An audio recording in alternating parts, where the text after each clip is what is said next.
Mari kita berdoa. Tuhan, kami datang dan kami berdoa menaikkan syukur kami kepada Tuhan. Kami bersyukur Engkau yang masih menjaga, melindungi kami, memelihara kehidupan kami sampai dengan hari ini. Kami juga bersyukur karena Engkau pula lah yang telah menggerakkan kami, umat tebusan-Mu, orang-orang yang Engkau selamatkan di dalam Kristus untuk boleh bersama-sama beribadah. Kiranya Tuhan hadir dan Tuhan tolong supaya kami datang dan menghadap Tuhan di dalam ibadah dengan penghargaan terhadap otoritas firman di dalam kehidupan kami. Dan tolong kami juga sentuh hati kami ya Tuhan melalui pekerjaan Allah Roh Kudus, supaya penghargaan dan cinta kepada Allah dan kebenarannya membentuk kehidupan kami seturut dengan teladan Kristus bagi kami. Berkatilah kami di dalam waktu ketika kami membaca firman-Mu dan memikirkannya. Tuhan, kiranya memberkati yang menjelaskan kebenaran firman-Mu maupun juga yang mendengarkannya, supaya kami sama-sama boleh dapat dibentuk oleh firman Tuhan. Di dalam nama Tuhan Yesus kami berdoa. Amin. Selamat pagi Bapak, Ibu, dan Saudara. Mari kita buka Alkitab kita, melanjutkan eksposisi kita dari Injil Matius pasal yang kelima. Hari ini Bapak, Ibu, dan saya akan membaca ayat 17-20 secara bergantian, namun perenungan akan saya fokuskan kepada ayat yang ke-17 sebagai konteks sebelum nanti Bapak, Ibu, dan saya masuk kepada ayat 18 sampai dengan ayat 20 nantinya. Mari kita baca bergantian ayat 17 sampai dengan ayat 20. Saya mulai dengan ayat 17. Janganlah menyangka bahwa aku datang untuk meniadakan hukum Taurat atau kitab para nabi. Aku datang bukan untuk meniadakannya, melainkan untuk menggenapinya.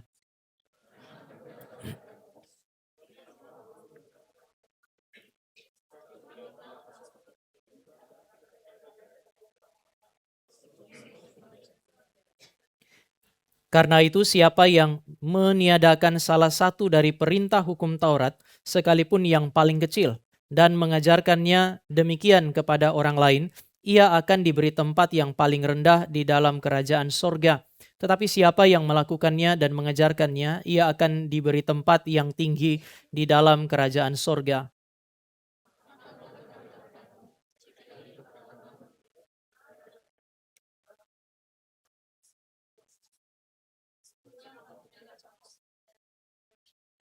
Bapak Ibu, saya akan mengajak kita terlebih dahulu untuk melihat sedikit sekali lagi mengenai konteks. Di dalam pasal 5 ayat 1 sampai dengan ayat yang ke-10, Bapak Ibu dan saya menemukan Yesus Kristus mengajar mengenai prinsip-prinsip yang harus dihidupi oleh orang Kristen. Orang Kristen harus menghidupi prinsip-prinsip ini sehingga mereka disebut sebagai murid Kristus. Meskipun ini adalah prinsip-prinsip yang agung, prinsip-prinsip yang bahkan orang tidak percaya, saya jelaskan seperti Mahatma Gandhi mengakui ini sebagai prinsip yang begitu luar biasa baik, prinsip yang begitu tinggi, menunjukkan peradaban pemikiran manusia yang sangat agung. Tetapi kemudian Bapak, Ibu, dan saya akan menemukan bahwa kelihatannya pengajaran Yesus Kristus ini bertentangan dengan apa yang diinginkan oleh dunia. Dunia membenci Bapak, Ibu, dan saya jika kita mempertahankan prinsip-prinsip ini. Tetapi sekarang di dalam kehidupan Yesus Kristus sendiri, kelihatannya prinsip-prinsip yang dia ajarkan bukan hanya bertentangan dengan dunia yang katanya nggak pegang firman Tuhan. Bahkan dengan orang Yahudi yang pegang firman Tuhan, belajar firman Tuhan, mereka menemukan bahwa ajaran Kristus yang agung ini kelihatannya bertentangan dengan tradisi mereka. Para pengajar Taurat, seperti orang Farisi dan ahli Taurat, menemukan bahwa ajaran-ajaran Yesus berkontradiksi dengan apa yang mereka ajarkan. Yesus mengajar mengenai Sabat berdasarkan prinsip yang kemudian berbeda dengan apa yang diajarkan oleh orang-orang Yahudi. Pemimpin-pemimpin agama Yahudi itu setelah ada 10 hukum, kemudian mereka berusaha untuk menafsirkan 10 hukum ditambah dengan seluruh hukum Taurat, mereka tambahkan kira-kira 613 poin yang lain. Begitu detil, terlihat sangat teliti.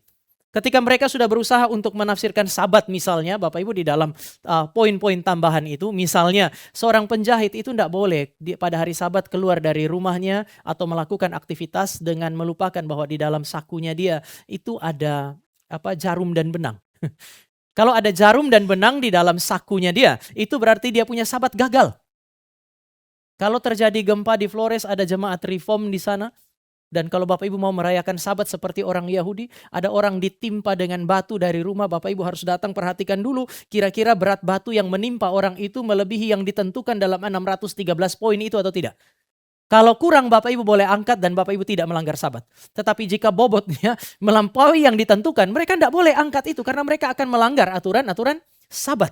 Ini adalah aturan yang sangat mengerikan. Tapi kemudian Yesus Kristus datang dan dia mengajar mengenai Sabat. Kamu harus tetap taat kepada hukum Allah, melakukan Sabat. Tetapi ada pengecualian. Misalnya ke Bapak Ibu dan saya tahu yang namanya the work of mercy. Pekerjaan-pekerjaan belas kasihan. Ketika saya merayakan Sabat, saya punya uang dan saya melihat ada orang yang mau merayakan Sabat tapi tidak bisa melakukannya. Kenapa? Karena dia terlalu miskin, dia tidak bisa makan, dia tidak bisa minum. Saya datang dan saya menunjukkan belas kasihan bagi Yesus Kristus, itu bisa. The work of necessity. Pekerjaan-pekerjaan yang memang harus dilakukan. Kalau tidak dilakukan, maka ada orang yang hidupnya diresikokan. Petugas pemadam kebakaran, dokter itu. Ketika rumah terbakar, Bapak Ibu dan saya tidak bisa loh. Kalau kita jadi petugas pemadam kebakaran, ada orang telepon rumah saya terbakar. Kita bilang, sorry, ini hari Minggu saya tidak bisa mengerjakannya. Dokter tidak bisa ketika dia mengerjakan operasi, perut orang sudah dibeleh. Kemudian dia lihat, jam 12 malam lebih 1. Kemudian dia bilang, maafkan, harus diserahkan kepada dokter lain yang bukan Kristen. Meninggal orang itu. Dia harus mengerjakan pekerjaan-pekerjaan yang memang harus dilakukan. Bagi orang Yahudi, Sabat adalah Sabat. Maka tidak ada pekerjaan yang boleh dilakukan meskipun itu merisikokan kehidupan orang lain. Maka Bapak Ibu dan saya akan menemukan Yesus mengajarkan sesuatu yang berbeda.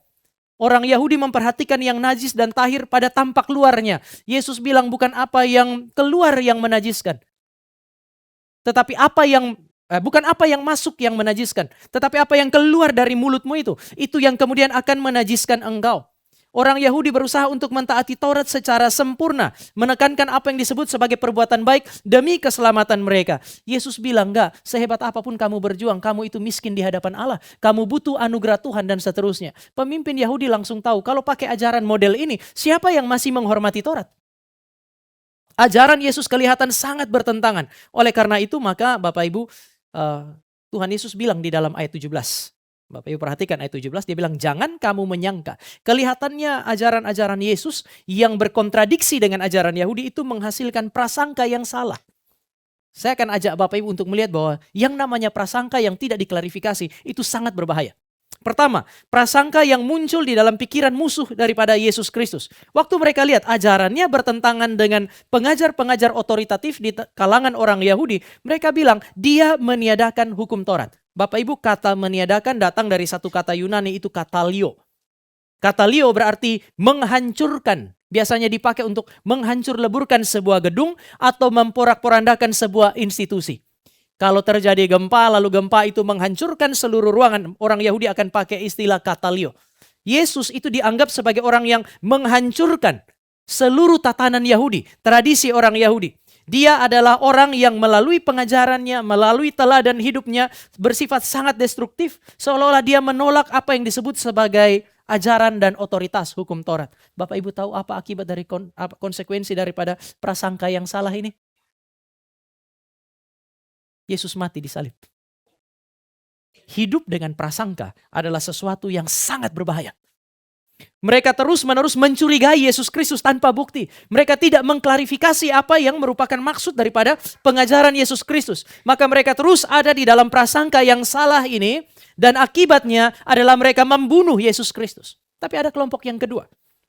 Kelompok yang kedua adalah orang-orang yang mendukung Yesus Kristus. Mereka sangat mencintai Yesus Kristus. Sayangnya mereka juga hidup dan mencintai Kristus dengan prasangka yang salah.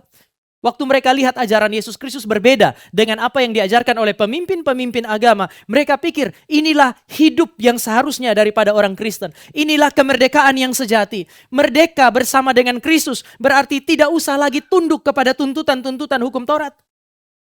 Kami adalah orang-orang yang bebas. Kami adalah orang-orang yang tidak perlu lagi melaksanakan apa yang disebut sebagai firman di dalam Taurat. Karena bersama dengan Kristus kami telah dimerdekakan. Apakah ada bahaya? Ada. Ini yang disebut sebagai spiritualitas atau kesalehan yang palsu.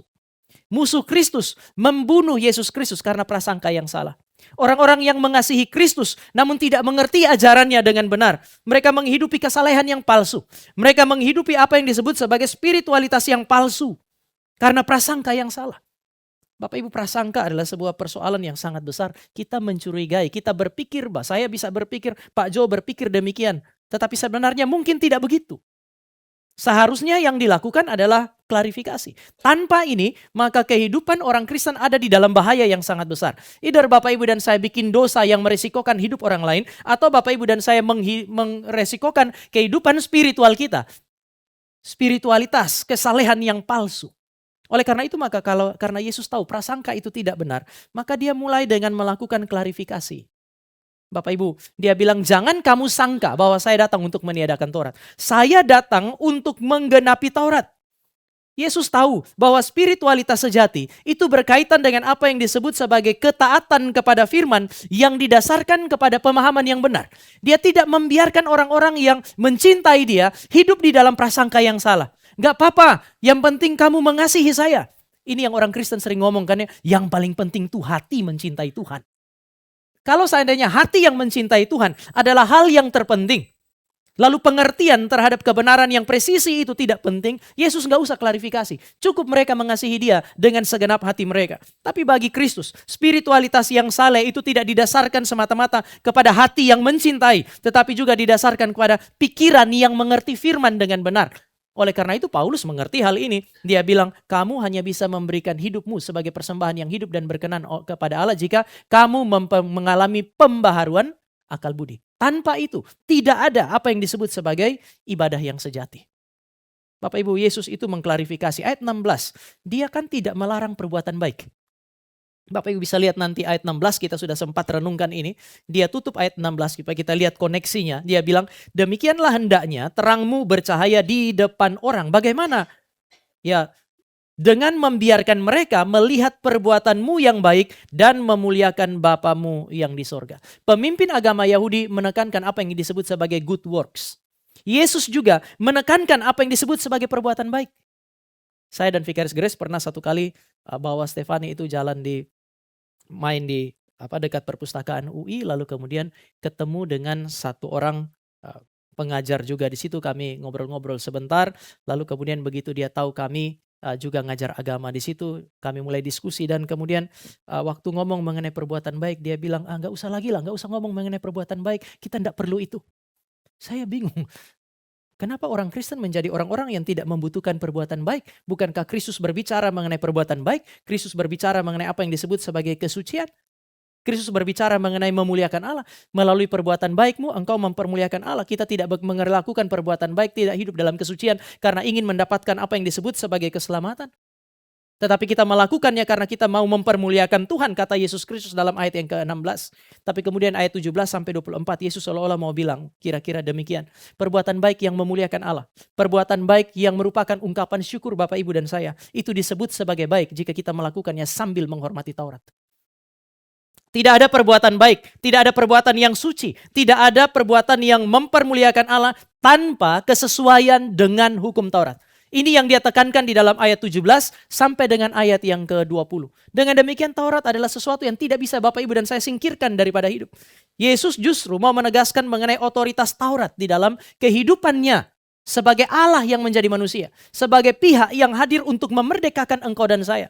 Taurat itu berotoritas di dalam hidupnya. Itu tetap merupakan firman yang harus ditaati. Itu firman yang tetap harus digenapi. Dan sekarang pertanyaannya sekarang adalah waktu Yesus melakukan klarifikasi, bagaimana cara dia mau menekankan kepada Bapak, Ibu, dan saya bahwa Taurat itu penting. Perbuatan baik yang sesuai dengan hukum itu adalah sesuatu yang sangat penting. Dia mulai dengan ayat yang ke-17 itu dia bilang, jangan kamu menyangka bahwa aku datang untuk meniadakan hukum Taurat. Atau kitab para nabi, aku datang untuk meniadakannya. Para penafsir menggarisbawahi frasa yang pertama, aku datang. Bapak Ibu, ketika dia bilang aku datang dari tempat yang lain.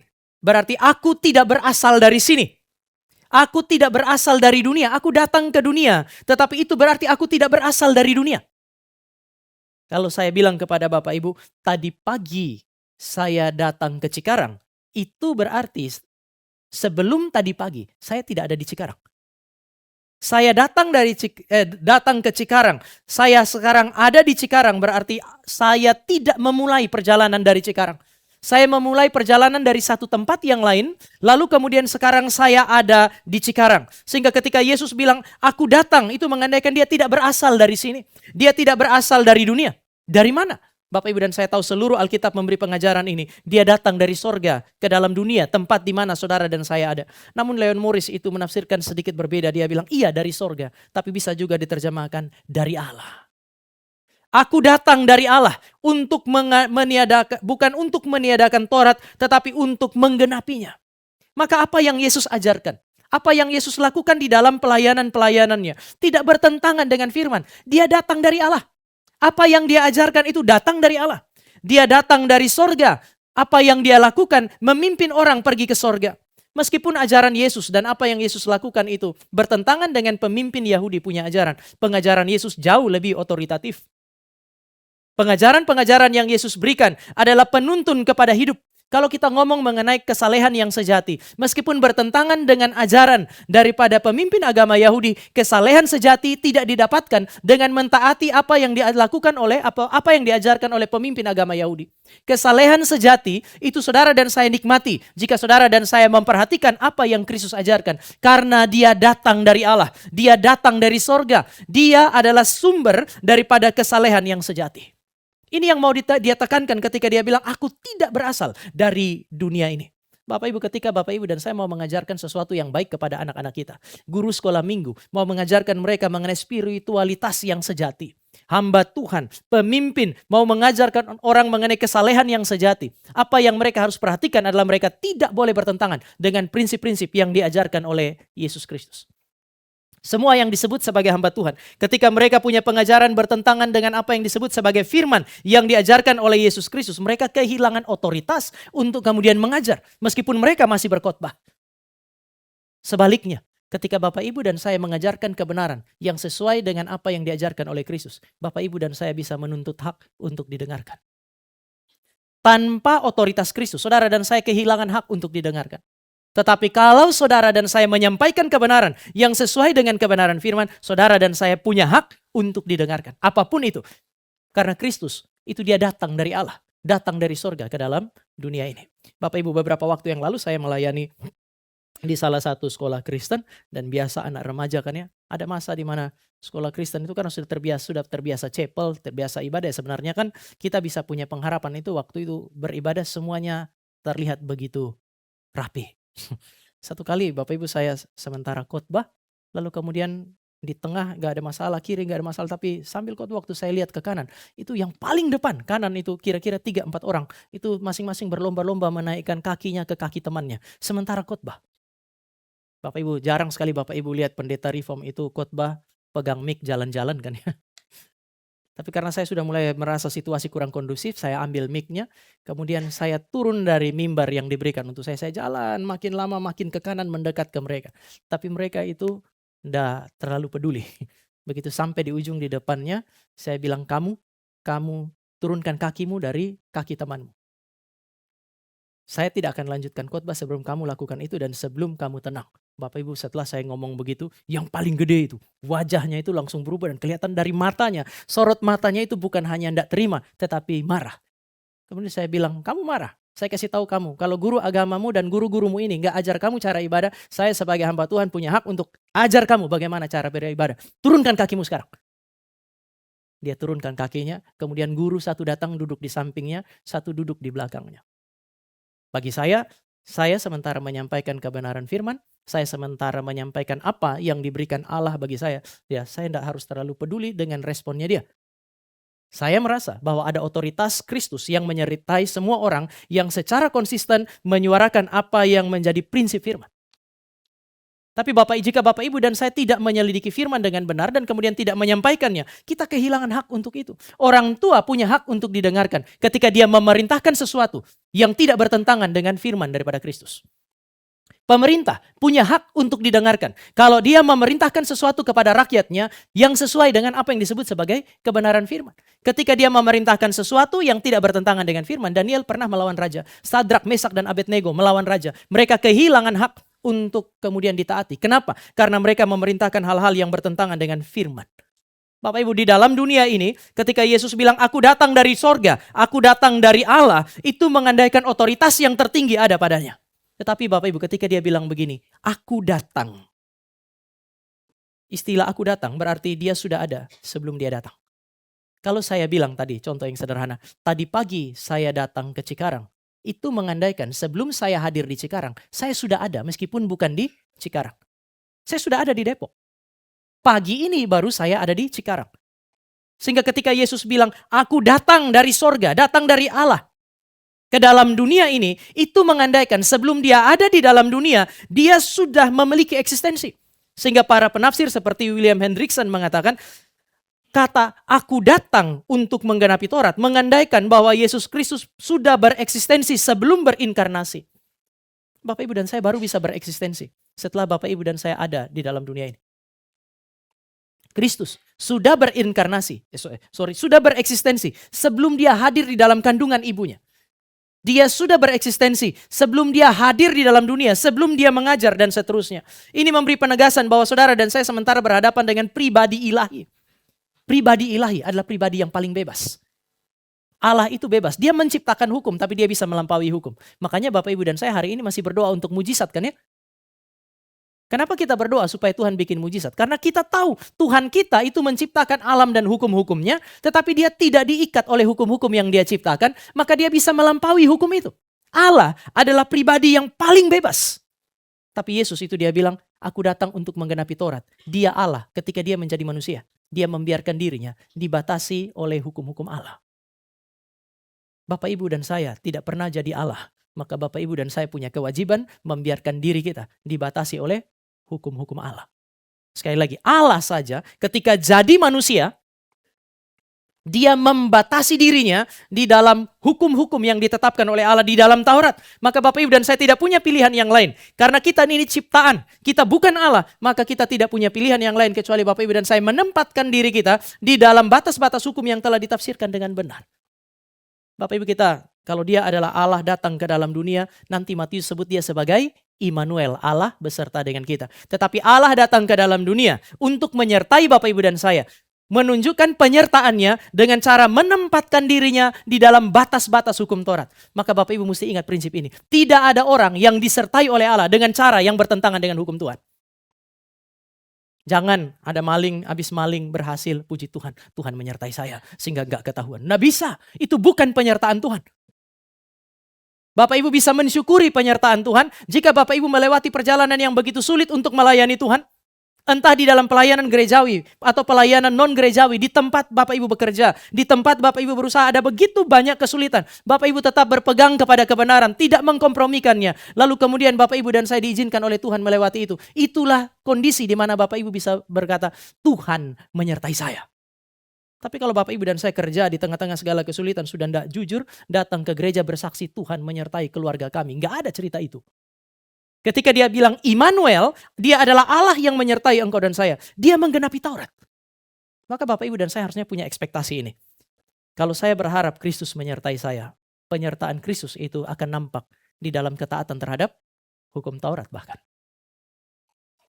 Aku datang. Itu berarti dia adalah pribadi yang diutus untuk menggenapi misi ilahi. Membebaskan manusia, memerdekakan manusia. Tapi Bapak Ibu dan saya mesti ingat ini. Sang pembebas harus orang yang bebas. Kalau orang ini mau memerdekakan, mestinya dia adalah pribadi yang memang pada dirinya merdeka. Tapi sekarang Bapak Ibu lihat, untuk menggenapi misi Allah, memerdekakan engkau dan saya, pribadi yang paling merdeka ini harus menundukkan dirinya kepada Taurat. Yesus Kristus yang Bapak Ibu dan saya punya adalah Allah yang menjadi manusia. Seorang pembebas yang sangat menghormati otoritas hukum Allah, otoritas Taurat. Maka dia tidak menyediakan Taurat. Dia menggenapi Taurat. Dia tidak membebaskan saudara dan saya dengan cara meniadakan hukum-hukum Allah. Kalimat-kalimat yang ada di dalam ayat yang ke-17 sampai dengan ayat 20 langsung melawan dua macam prasangka tadi. Ada yang bilang dia sementara melawan hukum. Kalimat Yesus langsung memberi petunjuk, dia enggak melawan hukum.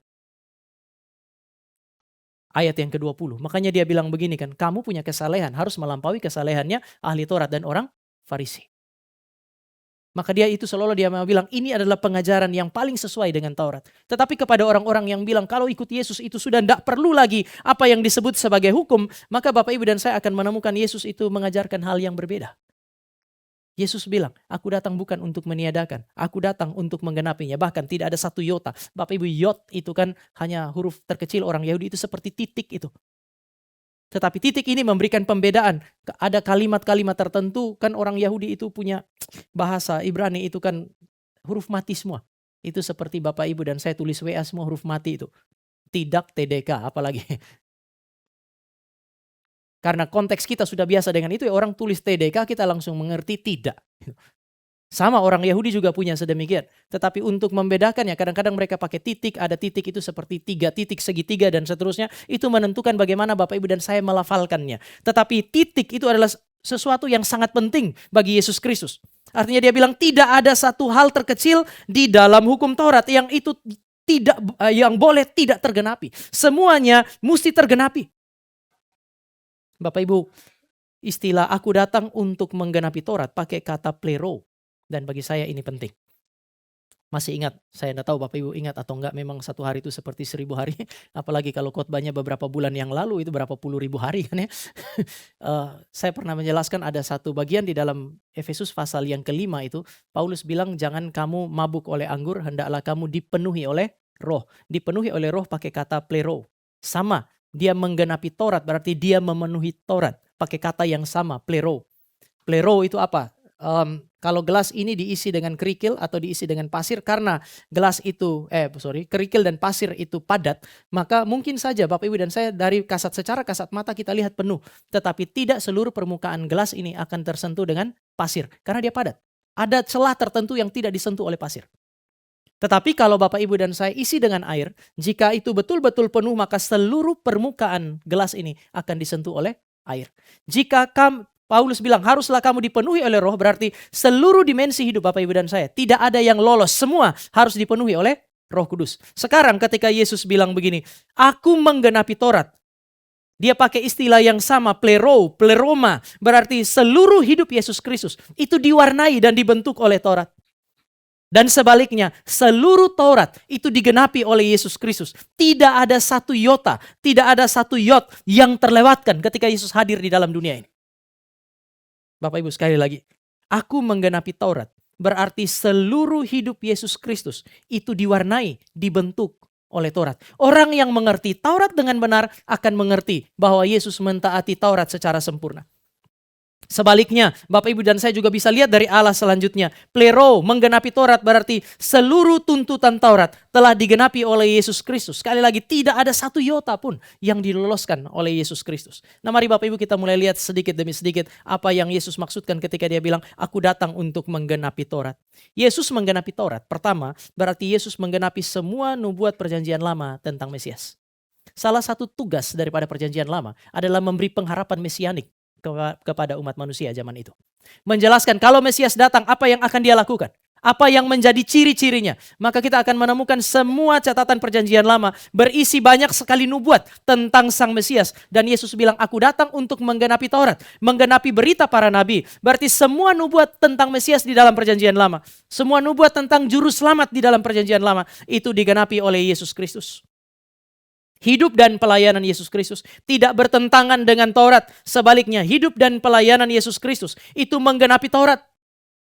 Tanpa Yesus Kristus, Taurat tidak pernah bisa digenapi. Tanpa Yesus Kristus, Taurat tidak pernah lengkap.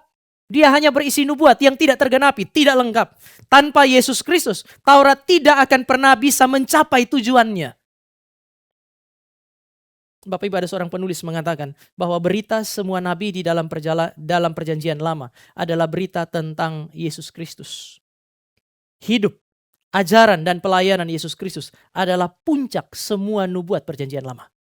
Sekali lagi, semua berita perjanjian nabi dalam perjanjian lama adalah berita tentang Yesus Kristus. Itu berarti hidup Yesus Kristus, pengajaran yang diberikan oleh Yesus Kristus, dan pelayanan yang dilakukan oleh Yesus Kristus adalah puncak dari seluruh nubuat perjanjian lama. Dia menggenapi semuanya. Dengan demikian Bapak Ibu dan saya tidak butuh juru selamat yang lain. Bapak Ibu dan saya juga sudah tidak butuh lagi kitab yang lain yang tidak bercerita mengenai Kristus pada hari ini. Sudah selesai semuanya pada Yesus Kristus. Dia adalah otoritas yang tertinggi untuk menafsir dan memahami apa yang disebut sebagai hukum Taurat. Bapak Ibu, semua yang Yesus katakan, semua yang Yesus lakukan sesuai dengan hukum Taurat. Ini yang nanti akan memberikan pengharapan bagi Bapak Ibu dan saya ketika Yesus bilang, tunjukkan kepadaku apa yang masalah padaku. Dan tidak ada orang yang bisa menunjukkannya. Kenapa? Karena memang jika Taurat ditafsirkan dengan benar, semua yang dia lakukan dan semua yang dikatakan tidak ada yang bertentangan dengan apa yang disebut sebagai hukum Taurat. Itu sebabnya Bapa pernah bilang begini mengenai Yesus Kristus. Inilah anakku yang kukasihi. Bukan hanya bilang anakku yang kukasihi, tapi dia bilang dengarkanlah dia. Kenapa dia harus didengarkan? Karena seluruh hidupnya dia menggenapi nubuat tentang Mesias. Jika Bapak Ibu dan saya tidak memberi telinga kepada perkataan-perkataan Kristus, tidak ada keselamatan di sana. Sayangnya, hari ini orang lebih peka kepada apa yang dikatakan oleh sesamanya daripada apa yang dikatakan oleh Yesus Kristus. Ketika Kristus bilang jangan khawatir, sulit bagi saudara dan saya untuk kemudian tidak khawatir. Kita lebih gampang percaya kepada perkataan manusia daripada percaya kepada perkataan orang yang gak pernah salah. Tapi Bapak Ibu dan saya hanya bisa beriman, belajar beriman jika Bapak Ibu dan saya memahami bahwa di dalam Kristuslah segala sesuatu yang dinubuatkan tentang keselamatan kita itu tergenapi. Kalau dia bilang bahwa dia ada berjalan bersama-sama dengan saudara dan saya di dalam situasi yang paling sulit, situasi yang terburuk, itu pasti tergenapi. Tidak mungkin tidak. Entah Bapak Ibu dan saya merasakannya, entah Bapak Ibu dan saya tidak merasakannya. Dia ada, dia berjalan dengan Bapak Ibu dan saya karena dia yang selalu benar, dia yang otoritatif, dia yang datang dari Allah yang mengatakannya. Kadang-kadang ada masa di mana anak itu harus belajar percaya kepada perkataan papanya kan ya. Kalau enggak dia susah untuk kemudian bertumbuh. Asal papanya memang bisa dipercaya. Di dalam dunia ini kan enggak semua papa bisa dipercaya lah. Kita harus mengakui hal ini. Waktu mengajar Stefani berenang, saya enggak pernah diajar berenang. Lalu bagaimana? Di dalam kognisi saya cuma ingat bagaimana papa saya ajar saya berenang. Yaitu melempar anaknya ke dalam air. Jadi nggak dia kasih tahu teorinya itu begini, nggak ada. Bapak Ibu suruh saya berenang, saya bisa berenang dengan baik. Tetapi mungkin tidak sesuai teori yang Bapak Ibu pelajari di kolam renang. Waktu kecil saya lihat teman-teman yang lain berenang, saya bilang, papa saya juga mau. Ya sudah ayo jalan, berenang aja masuk. Saya nggak mau. Lalu kemudian dia bilang, papa mau pergi mancing, kamu mau? Ya, jadi kami naik pakai sampan tuh Bapak Ibu. Dia lagi mancing, saya nggak perhatikan, tiba-tiba dia pegang bajunya saya sama celananya saya, langsung dia lempar. Dar. Habis itu dia bukan lihat saya, dia lempar pancingnya ke belakang. Jadi saya teriak-teriak di sana, dia biarin aja dia mancing. Saya sudah besar baru saya tanya, kenapa saya berteriak-teriak, papa nggak tolong? Selama kamu masih berteriak belum tenggelam. Jadi kalau saya sudah tenang, mendekati rest in peace, baru dia, oh berarti sudah mau tenggelam. Nanti dia bawa perahunya, dia taruh di atas itu. Saya nangis, marah-marah. Tapi habis itu kan sudah tenang. Begitu. Jadi saya nggak boleh tenang baik di dalam kapal maupun di dalam air. Kalau saya sudah mulai tenang, dia pegang lagi, dia lempar. Lama-kelamaan saya loncat sendiri tuh. Sehingga waktu Stefani bilang, papa ajar Stefani berenang, saya langsung ingat teori masa lalu saya. Awalnya saya tahu bahwa itu sesuatu yang tidak baik, maka saya duluan ke dalam kolam renang, saya bilang, Stefani loncat ke sini. Loncat sini, papa jaga. Enggak lah, sudah loncat sini. Enggak lah, oh enggak, bagus lah. Kelihatannya teori papa saya lebih tepat. Dia duduk, saya dorong. Sekarang dia karena ketemu tantenya bisa berenang, tantenya bisa mengajar dia secara teoritis. Urusan berenang dia lebih percaya tantenya daripada papanya. Bapa di dalam dunia ini adalah papa-papa yang kadang-kadang sulit untuk saudara dan saya percayai. Kenapa? Karena papa-papa dalam dunia ini seberapapun mengasihi Anda sebagai anak, mereka tuh terlalu lemah, mereka terlalu terbatas. Tapi marilah Bapak Ibu dan saya belajar bergantung pertama kepada Bapa di sorga, yang seluruh pengajaran dan hidup Yesus Kristus sebenarnya menunjuk ke sana. Mari Bapak Ibu dan saya belajar kepada Kristus Sang Gembala yang agung itu. Dia pribadi yang bisa dipercaya karena seluruh yang dia katakan benar. Kenapa Bapak Ibu dan saya tidak belajar untuk sandar kepada perkataan-perkataannya? Sandar kepada firman-Nya. Dia bilang semua yang dinubuatkan tentang dia sebagai juru selamat, sebagai pendamping hidup Bapak Ibu dan saya, semua digenapi secara presisi tanpa terkecuali. Maka dia bilang, aku datang bukan untuk meniadakan Taurat, tapi aku datang untuk menggenapinya. Yang kedua, apa artinya Yesus menggenapi Taurat? Itu berarti Yesus menafsir Taurat dan mengajarkan Taurat dengan benar. Seluruh Taurat itu ditafsir dengan benar dan kemudian diajarkan oleh Yesus Kristus dengan benar. Orang Yahudi adalah orang-orang yang teliti. Sekali lagi, pemimpin-pemimpin agama Yahudi adalah pemimpin-pemimpin yang teliti. Saking mereka telitinya, mereka baca 10 hukum, tambah baca 10 hukum tambah 5 kitab Musa. Mereka itu bisa menghasilkan 613 hukum yang lain. Saking telitinya di dalam tanda petik. Jadi mereka adalah orang-orang yang sangat teliti. Mirip kayak pemerintah kita, orang-orang yang teliti. Orang yang seumuran saya tahu itu apa itu Undang-Undang Dasar 1945. Ada sejumlah pasal dan sejumlah ayat. Pancasila itu bukan cuma 5. Hari ini anak-anak sekarang disuruh hafal 5 aja terbolak-balik kan ya. Kita itu dulu hafal 5 tambah pertama 36 butir. Masih ingat Bapak Ibu? Kita hidup di zaman berbeda. Kan ada kan ya 36 butir. Yang belakangan pada zaman saya SMA ditambahkan menjadi 45. Bukankah itu menjengkelkan? Gampang kalau Bapak Ibu dan saya hafal 36. Ya kan ya? Lalu 36, ke 37 sampai 45 ditambahkan di sini. Akan lebih gampang untuk Bapak Ibu dan saya menghafalnya. Yang dilakukan oleh pemerintah kita adalah 36. Lalu kemudian 47 menuju ke 45 itu diselipkan di tengah-tengahnya. Dan pada saat kita ujian PPKN waktu itu, guru tanya tuliskan butir kesekian dari Pancasila. Yang saya waktu kerjakan itu kerjakan dengan emosi karena banyak lupa. Dan saya yakin guru yang bertanya pun tidak hafal. Tapi kan dia guru.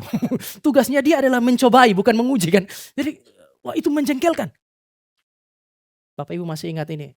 Fakir miskin dan anak-anak terlantar dipelihara oleh negara. Makanya sampai hari ini masih ada fakir miskin dan anak-anak terlantar dipelihara oleh negara. Bapak Ibu dan saya menemukan hal-hal yang sedemikian. Bapak Ibu, betapa sulitnya 36 jadi 45. Bagaimana dengan orang Yahudi? Orang Yahudi harus belajar 10 hukum, belajar 5 tulisan Musa. Pada usia 12 tahun sebelum mereka CD model kita itu, mereka harus hafal Mazmur, terutama Mazmur pasal 119. Semua harus ada di dalam kepala.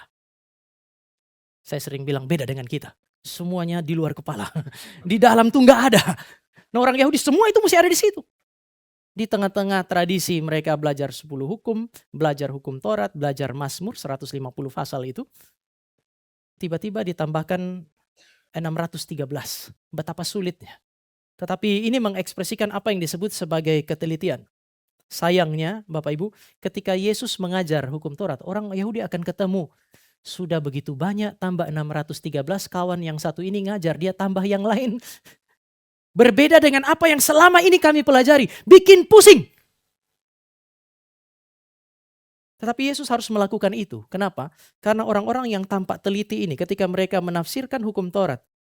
Mereka menafsirkan hurufnya. Namun mereka mengabaikan hal-hal atau detil-detil yang terpenting. Yaitu kasih kepada Allah dan kasih kepada sesama. Untuk apa Bapak Ibu dan saya bikin hukum Taurat itu, firman Tuhan itu detil? Untuk apa saya mengkhotbahkan firman Tuhan, mengeksposisikannya secara detil bagi Bapak Ibu dan saya? Jika Bapak Ibu dan saya memahaminya, lalu kemudian Bapak Ibu dan saya mengabaikan apa yang disebut sebagai kasih kepada Allah dan kasih kepada sesama.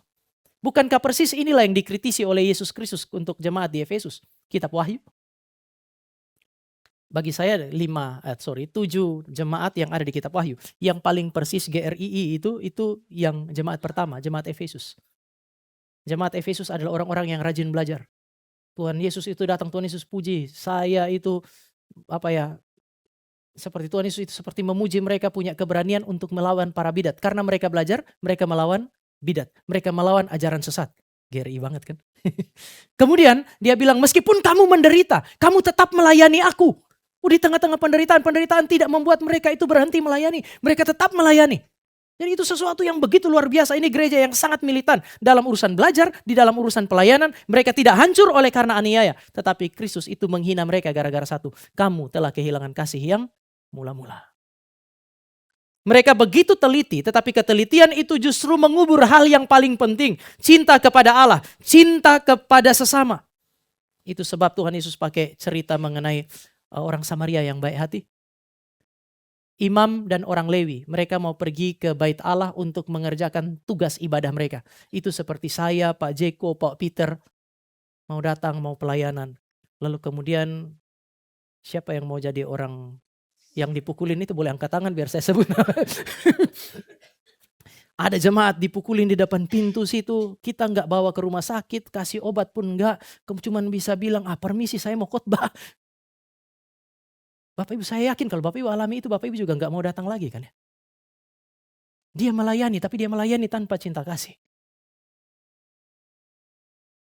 Justru spirit inilah yang kemudian hilang. Yesus datang dan Yesus bilang, saya mengakui bahwa Taurat itu adalah firman Allah. Maka dia menafsirkan dengan teliti, dia bilang tidak ada satu iota yang lolos. Dia tidak menafsir firman dengan sembarangan. Sangat-sangat teliti. Bapak Ibu akan menemukan bahwa dia menafsir seluruh Taurat dan kemudian dia memberikan seluruh tafsiran yang benar. Bapak Ibu mau lihat dari mana?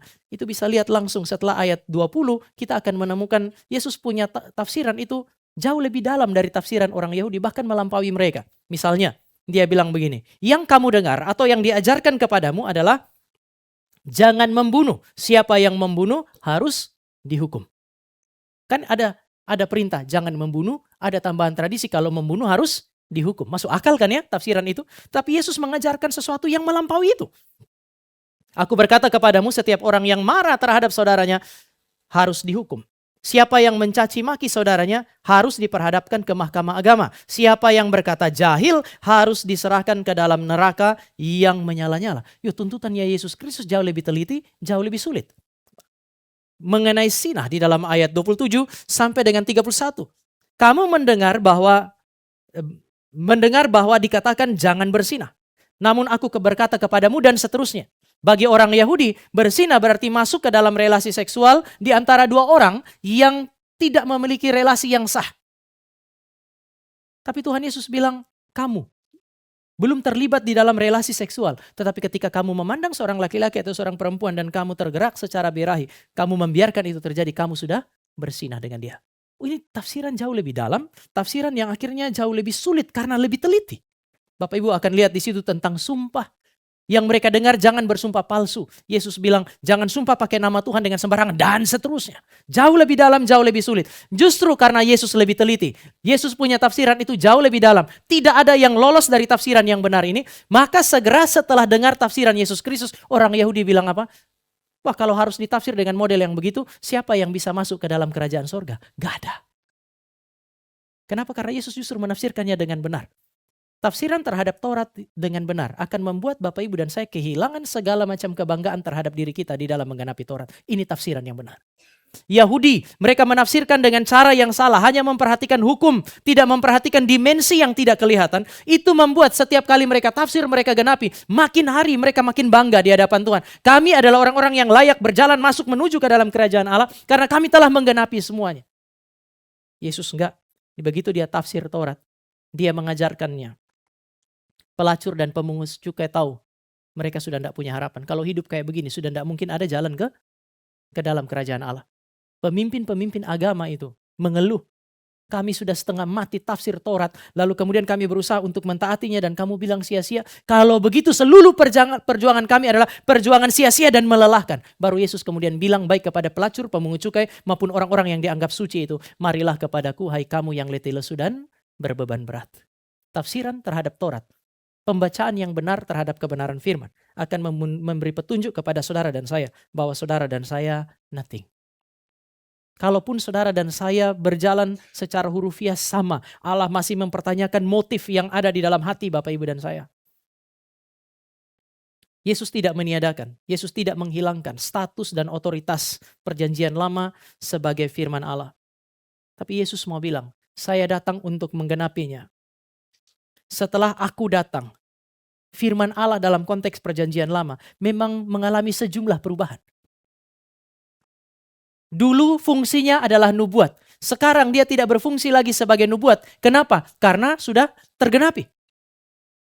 Lalu bagaimana? Apakah dia masih firman? Oh ya, dia masih firman. Tetapi karena dia tergenapi di dalam Yesus Kristus, maka hari ini ketika Bapak Ibu dan saya baca perjanjian lama hanya bisa dimengerti, hanya bisa dipahami, hanya bisa diaplikasi jika Bapak Ibu dan saya memahami dan mengaplikasikannya di dalam terang ajaran, hidup dan pelayanan Yesus Kristus. Sudah nggak ada pilihan yang lain. Bapak Ibu mau baca perjanjian lama, kemudian Bapak Ibu dan saya pikir, bagaimana dengan hukum seremonial? Saya masih perlu bawa korban lagi.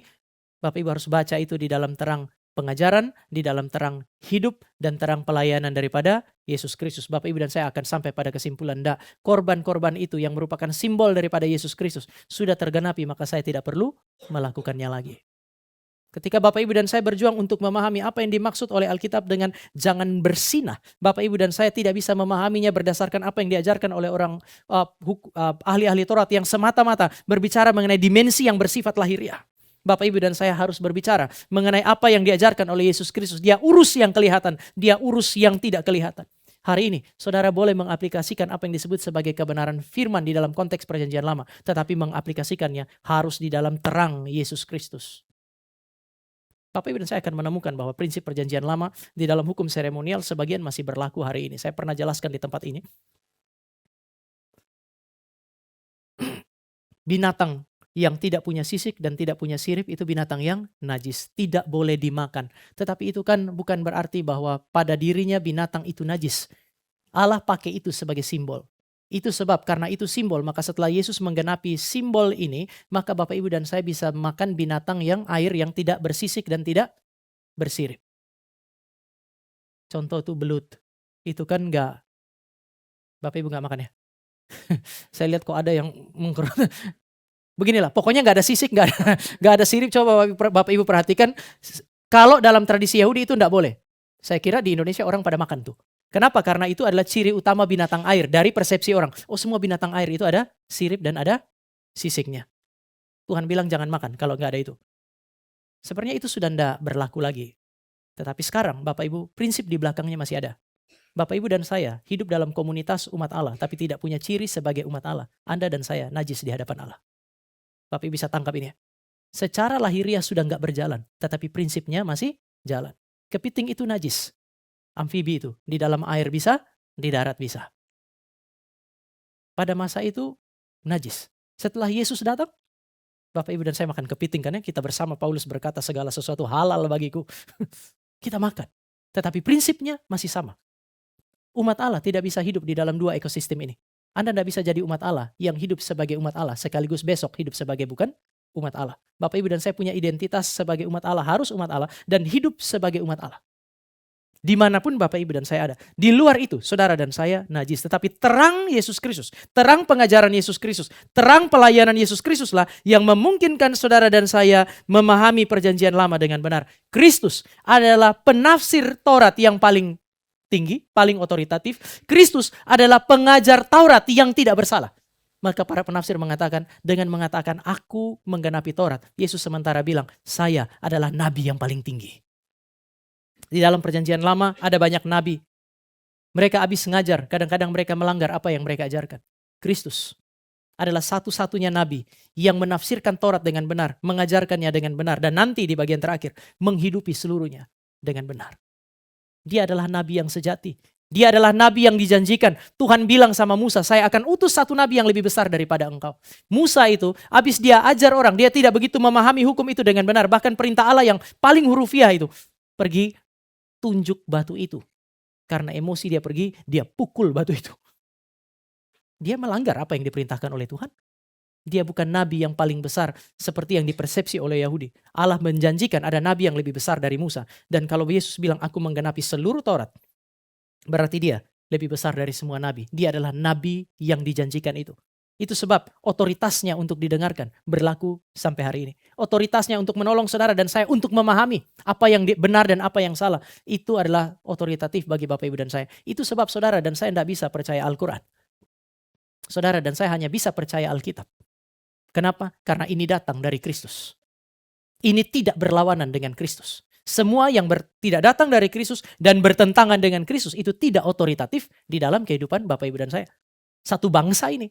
Meskipun mereka berteriak Muhammad Nabi, kita tidak bisa terima itu. Karena sudah berakhir pada Yesus Kristus. Sudah tidak ada lagi. Kita tidak menantikan yang lain. Termasuk kita tidak menantikan Muhammad. Gak apa-apa. Mereka menerima dia sebagai Nabi, gak ada masalah. Tapi mereka gak bisa paksa saudara dan saya. Kenapa? Karena keyakinan yang ini. Perlu ada penjelasan, pengertian terhadap hal ini. Yang terakhir Bapak Ibu, Yesus bilang aku menggenapi Taurat. Berarti hidupnya, ajarannya, dan pelayanannya sesuai secara sempurna dengan Taurat. Dia bukan hanya menggenapi nubuat tentang juru selamat, lalu dimensi yang lain itu selesai. Tidak. Di dalam keseharian, hidupnya dia, ajaran-ajarannya, pelayanannya, itu sesuai dengan Taurat secara sempurna. Menggenapi Taurat, plero, berarti Taurat itu menyentuh seluruh dimensi hidup dan pelayanannya. Ini bicara mengenai ketaatan yang sempurna. Mari Bapak Ibu dan saya lihat Ibrani pasal 1 ayat 1 dan 2. Pak Jeko akan menjelaskan kepada Bapak Ibu mengenai Ibrani. Harusnya Bapak Ibu cukup familiar. Saya baca ayat 1 Ibrani pasal 1, Bapak Ibu ayat yang kedua. Allah orang Kristen adalah Allah yang berbicara. Beda dengan Allah yang lain. Allah yang mati itu punya telinga tidak mendengar, punya mulut nggak bisa bicara. Tapi Allahnya orang Kristen adalah Allah yang hidup. Allah yang berbicara. Maka saya baca ayat pertama. Setelah pada zaman dahulu Allah berulang kali dan dengan berbagai cara berbicara. Ini Allah yang hidup. Berbicara kepada nenek moyang kita dengan perantaraan para nabi. Bahasa asli bisa diterjemahkan melalui para nabi. Ayat 2.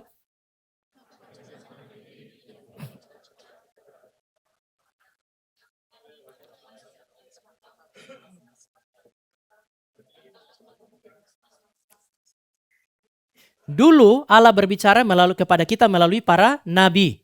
Melalui apa? Melalui mulut mereka ketika mereka berkhotbah. Melalui tangan mereka ketika mereka menuliskannya. Sekarang Allah berbicara melalui Sang Anak. Melalui pengajaran-pengajarannya. Tetapi Bapak Ibu di dalam bahasa asli itu bisa diterjemahkan bukan hanya melalui nabi dan melalui Sang Anak. Bisa diterjemahkan di dalam para nabi dan di dalam Sang Anak. Allah berbicara di dalam diri para nabi dan di dalam diri Sang Anak.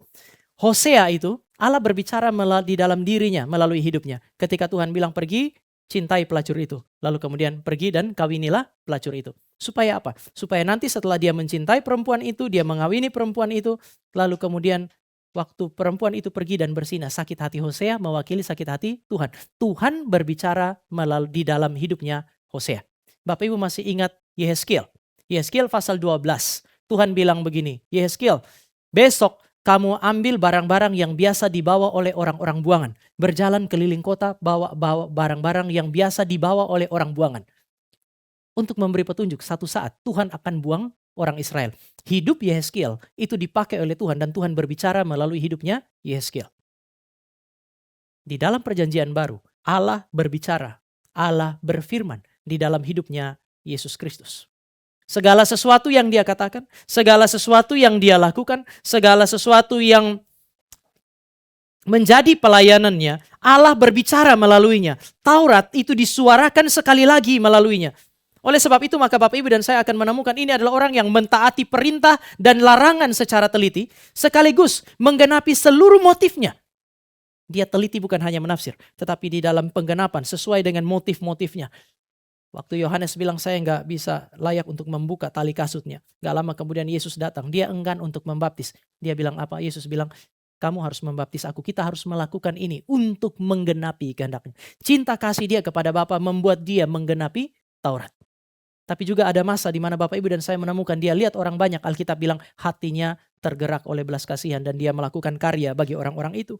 Dia bukan hanya mengajar, dia mengajar karena mengasihi Bapa dan mengasihi umat. Dia melakukan karya termasuk ketika dia ada di atas kayu salib. Dia bilang ampuni mereka karena mereka tidak tahu apa yang mereka perbuat. Dia melakukan itu bukan hanya karena mengasihi Bapa, tapi juga mengasihi orang berdosa seperti engkau dan saya. Dia mentaati Taurat secara sempurna, secara presisi setelah dia menafsirkannya dengan benar.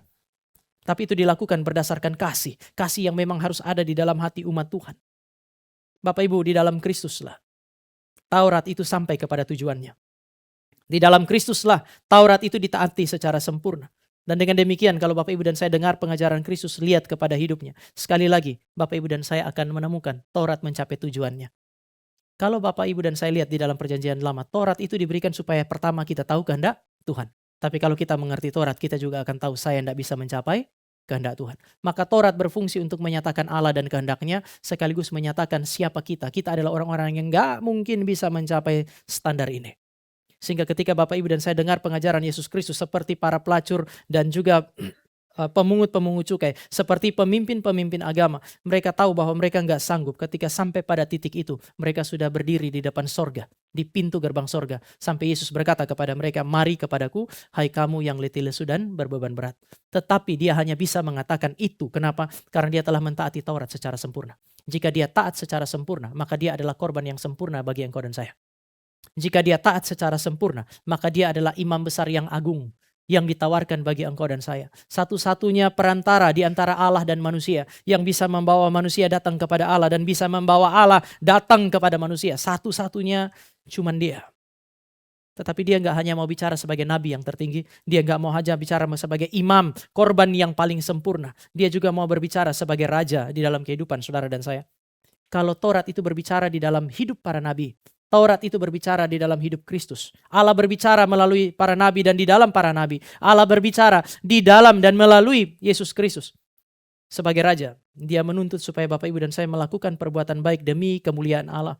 Itu berarti Dia mau Allah berbicara melalui Bapak Ibu dan saya, dan Dia mau Allah berbicara di dalam kita. Dia memerintah dalam hidup Bapak Ibu dan saya. Dan Bapak Ibu dan saya tahu Dia memerintah dalam hidup kita. Jika Bapak Ibu dan saya mendengar perintahnya Dia, hidup sesuai dengan apa yang Dia mau, hidup sesuai dengan tuntutan firman, kita akan bilang, Tuhan, tapi kami nggak sanggup. Dan itulah persis yang Dia mau dengar dari Bapak Ibu dan saya.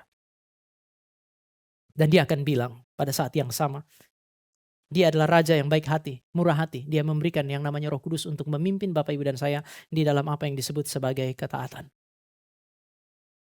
Kita adalah orang-orang yang masuk ke dalam sorga karena anugerah. Tetapi selama masih ada di dalam dunia, Dia menuntut Bapak Ibu dan saya meresponi anugerah dengan menjadikan Dia sebagai Raja dalam kehidupan kita. Mentaati otoritasnya, mentaati apa yang Dia perintahkan dengan bergantung kepada karya Roh Kudus. Pertanyaannya sekarang adalah, apakah Kristus berbicara di dalam hidup Bapak Ibu dan saya?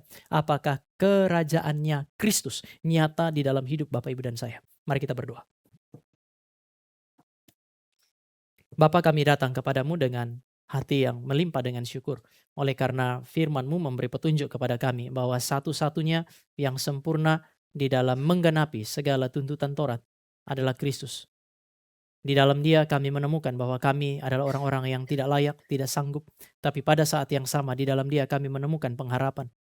Karena kesadaran bahwa akan ketidakmampuan dan ketidaklayakan telah membawa kami berdiri di tempat yang tepat untuk mendengar suara yang indah yang memanggil kami untuk datang kepada Dia di tengah-tengah kelemah lesuan dan ketidakberdayaan kami. Oleh karena itu maka biarlah setiap firman yang berbicara tentang Kristus tergenapi di dalam kehidupan kami. Baik ketika kami bergumul, baik ketika kami bersukacita. Baik ketika kami berjalan di dalam kondisi yang baik, baik ketika kami berjalan di dalam kondisi yang tidak baik. Kiranya Kristus menggenapi firman di dalam kehidupan kami. Pakai kami juga supaya firman yang hidup itu hidup di dalam kami. Dan hidup kami menyuarakan sang firman itu. Di dalam nama Tuhan Yesus kami berdoa. Amin.